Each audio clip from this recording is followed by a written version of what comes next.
Thank you, Tim. Next on the agenda is the consent agenda.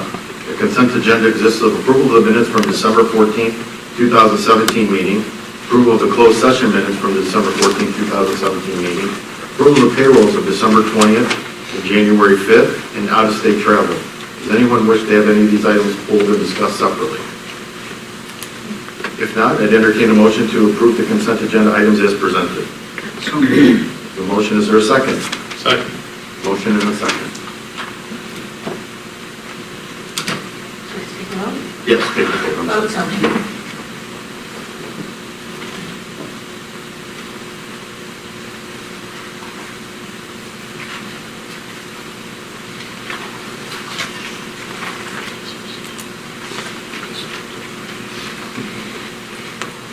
The vote is unanimous, the motion is passed. Thank you, Linda. All right, next we move on to our action items. First action item is the presentation of invoices for December 2017.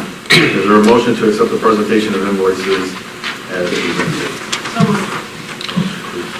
I'm sorry. Motion to approve the invoices in the amount of $1,759,853.69 dated January 18th, 2018. There is a motion. Is there a second? I think it should be 2017 for the motion. No. No? We're approving December bills? They're dated January 18th. I thought you said December 2018. Sorry. Dated. Dated, yeah. All right. No, that's Good questions. Just want to make sure we're not Very good. Thank paying you. wrong. Second. I'll second. Motion and a second. Any discussion on the invoices? The date's right. Hearing none, we'll call for a vote, please. The vote is open.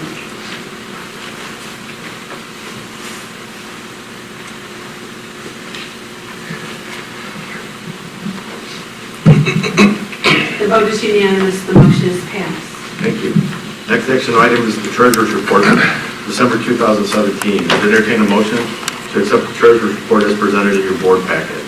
So moved. With the motion, is there a second? Second. Motion is a second. Discussion. Mr. Brad.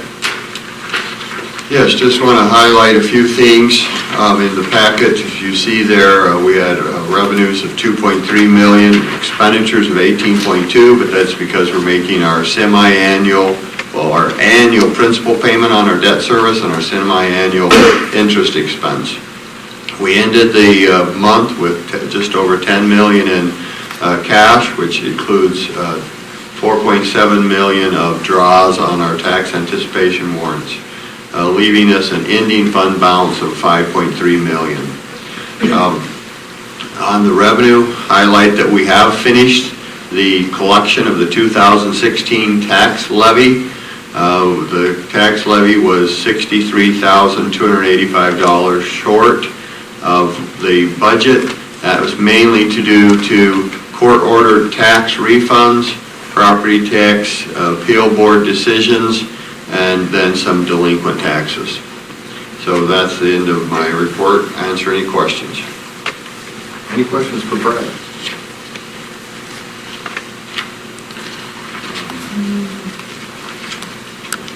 Brad, in your the cash flow report, just a kind of off the rail question, with the changes in the tax laws, I know many people prepaid or kind of paid before the end of the year the real estate taxes, which part of that would be our real estate taxes that our final county treasurer is probably holding on to. Have you made any outreach to them to find out if there will be any consideration of another disbursement? Right, so I did reach out to the Will County clerk, spoke with Irene Beasley there. Yes, there has been some people take advantage, or I actually should say probably just try to be more conservative with the change in the IRS law coming into effect. They wanted to pay those 2017 taxes early. And I asked her, I said, well, were they paying both halves or just the first installment? She said it's a mixed. Some did both, some did just the first installment. So the way that will work for us, and yes, they are planning on a May 24th, 2018 early disbursement. I confirmed that with her. The way that'll work for us is if somebody paid in early and just paid the first installment, that will just speed up the amount we're going to collect in this fiscal year, but shouldn't have any impact on the split between fiscal years. Right. What will have the impact if somebody took advantage and paid both installments, then we could see a little more percentage in this fiscal year than normal. Oh, so they will, on it. They'll go ahead and distribute anything that was paid in. So we should expect our May 24th payment to be higher than usual, and it'll just be interesting. Time will tell how the split between years will or will not be affected. Did they give any indication? I know some of the counties were giving out how much they had collected in advance. Did Will County? She did not have that kind of data. I mean, that she voluntarily, she said they did have a number of people that paid, and she said some were just the first installment and some were both installments. So I think it would be helpful if we, for the whole board, on the report summary on the cash flows, can we talk about how we get to the total revenue, total expenditures, and how, like, from month to month, the month-to-month fluctuations in the accounts payable, since they're getting paid? Can we just give kind of the process that you're going through to come up with those? great. So the way this process is basically for revenue, we start with the budget, and then, as you know, last report we had those what we considered estimated revenue for fiscal year. So we already know we have a few known changes on our revenue side. So in the cash flow, we've adjusted for that. That's mainly the new evidence-based funding formula. We're getting $317,000 every twice monthly. So on the revenue side, if you go to the bottom of the summary of the cash flow, you'll notice that doesn't match the budget. And that's because we know we're going to have a little additional revenue. So we've calculated that in there. On the expenditure side, you'll notice that is pretty much on, other than for rounding. So what we've done is we start out with the budgeted expenditures, and in the cash flow, we assume we will spend 100% of the budget, not more, not less.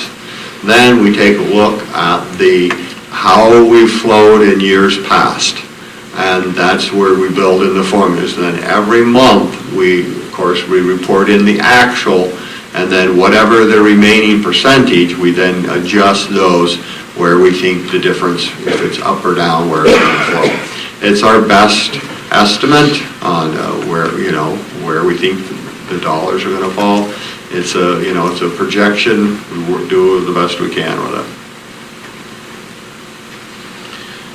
So we moved the land sale back, this report, and now we're going to be talking again about an extension. I just think, and I know there's still confidence that it will possibly occur this fiscal year, but I just think when we're going through this cash flow, we might next time just want to take a look at it without that in it, and also kind of what are the next options, obviously, so we can talk about, do we still have a reserve in insurance, et cetera, so that when we're looking at this, because we're anticipating about 23 million, we have 27 million approved. We don't have that 4.5 million in land sales. I just want to make sure that we're discussing a few months in advance, what we're going to do. Okay. That may, I know I'm pushing this whole tax collection thing, but the timing of that may be coincidental, because that would be coming in May when the land sale was supposed to happen, because in both cases, we're just trying to minimize the amount of credit extension to cover the cash flow shortage. So if we could find a way to work with our folks down at Joliet there to give us a best guesstimate of what that number may be. When you start putting two commas into a draw, it adds up pretty quick.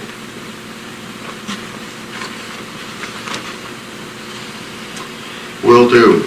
The other thing I would want to note on the cash flow, I believe I mentioned it in my memo, with these land sales being postponed, we will need to be doing a couple of loans from the ed fund to O&M.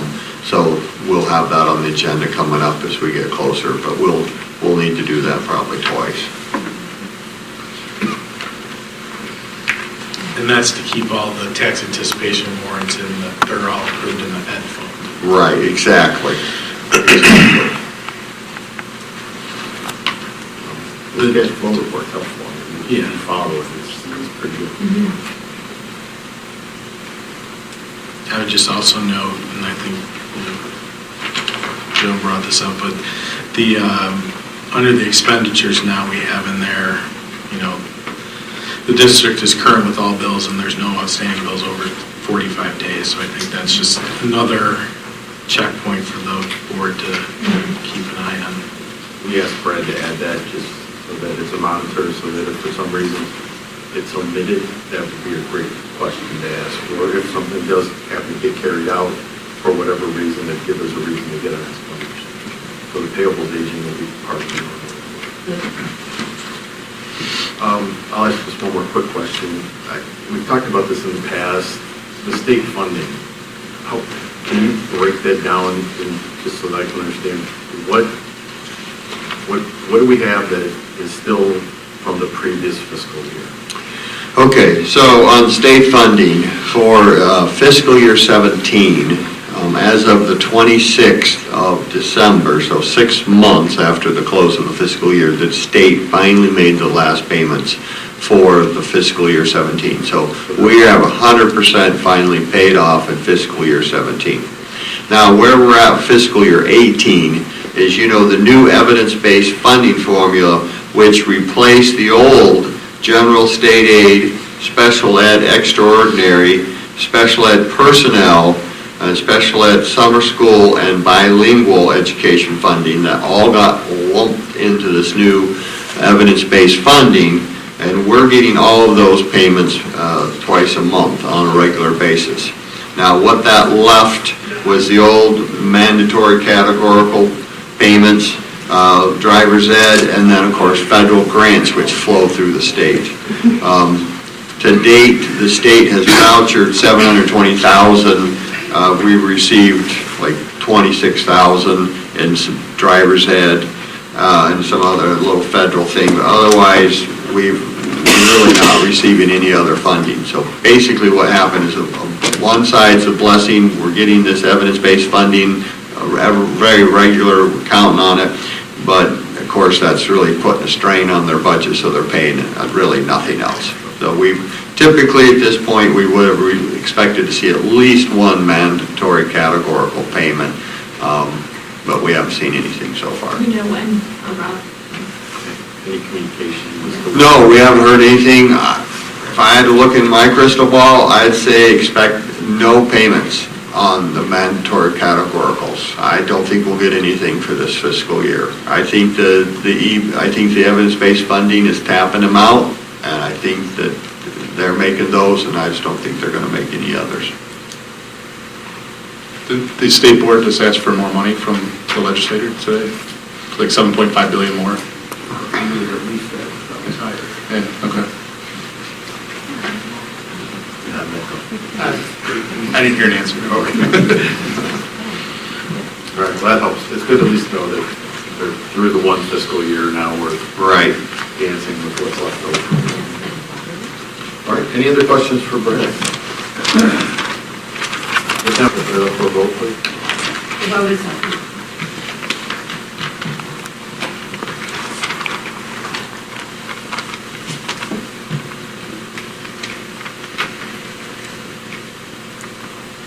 The vote is unanimous, the motion passes.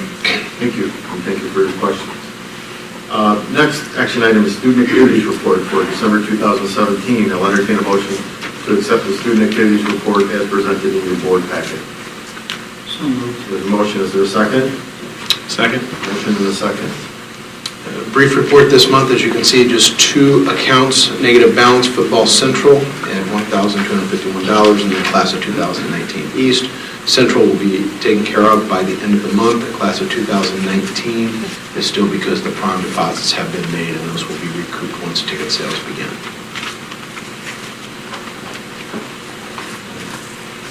Any other questions or discussion regarding the student activity review?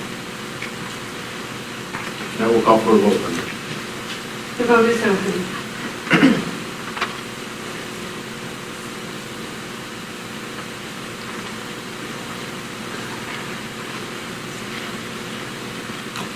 The vote is unanimous, the motion passes. Thank you. Next on the action items are personnel reports. Rob.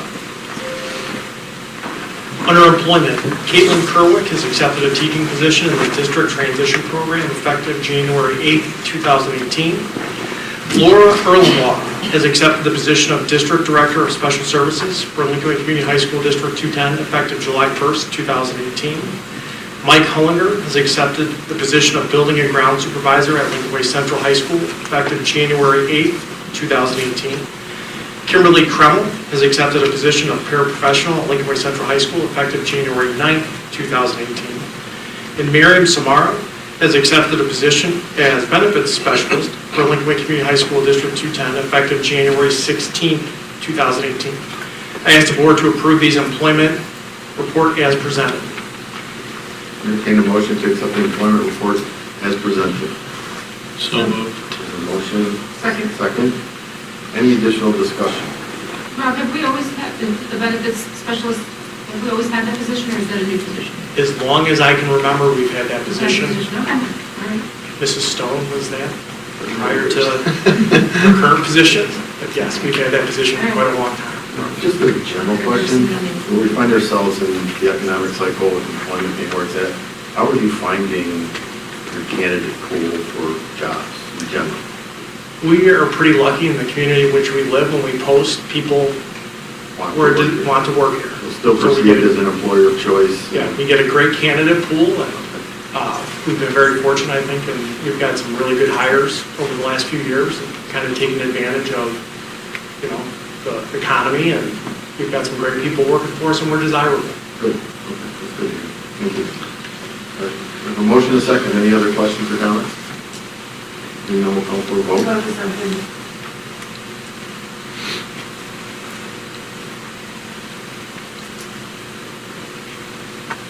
The vote is unanimous, the motion passes. Thank you. Resignations. Under resignation, Stephen Borchert, yearbook sponsor, Lincoln Way West High School, will resign from this extracurricular activity at the conclusion of the 2017-2018 school year. Samantha Chevalier, paraprofessional, Lincoln Way Central High School, has resigned from her position effective December 22nd, 2017. Dennis Harper, bus driver, Transportation Department, will resign his position effective January 21st, 2018. And Barbara Poloquin, bus driver, Transportation Department, has resigned from her position effective January 9th, 2018. I ask the board to approve the resignations as presented. Entertain a motion to accept the report regarding resignations as presented. So moved. Motion and a Second. second. Any discussion? Hearing none, call for a vote, please. The vote is open.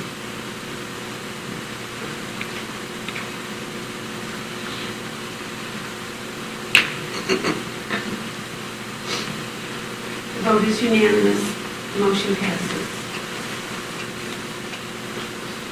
Retirement. Under retirements, Linda Vavona, teacher, physical education department, Lincoln Way East High School, has requested to retire under board option A at the conclusion of the 2021-2022 school year. Chester Schmerlo, teacher, science department, Lincoln Way West High School, has requested to retire under board option A at the conclusion of the 2021-2022 school year. I ask the board to approve these retirements as presented.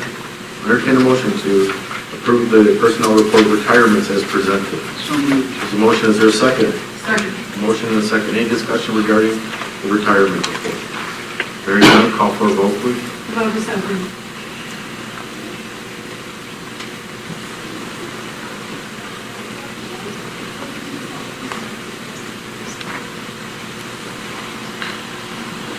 The vote is unanimous, the motion passes. Thank you, Rob.